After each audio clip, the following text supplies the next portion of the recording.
Hi guys, स्वागत है आप सभी का फिर से मेरे नए मिनी व्लॉग में। तो कुछ टाइम पहले ही हम पुणे आए हैं अपने स्टडीज़ के लिए, और जब से हम पुणे आए हैं तब से पुणे में बहुत ज़्यादा गर्मी हो रखी है।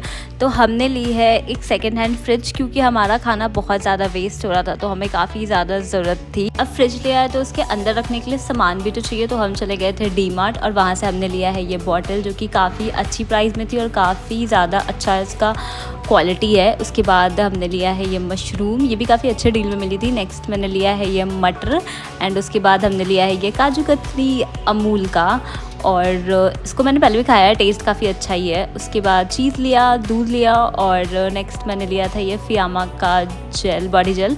देन हमने लिया था ये पिज़्ज़ा ब्रेड, एंड उसके बाद हमने लिया था चीज़, और बस इतना ही। सो या दैट वॉज इट गाइज। ऐसा कुछ लग रहा है हमारा फ्रिज, एकदम से भरा भरा सा। वीडियो पसंद आई हो तो